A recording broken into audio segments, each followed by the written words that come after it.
జన్మల్లో ఆ కోయిల పాటలు పాడాలి. చుట్టాలు పక్కాలొచ్చి కమ్మని విందులు చేయాలి. చూసేటి ఊరు వాడ మనసారా దీవించాలి.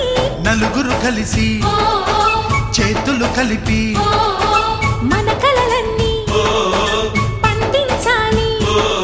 ఒక చోట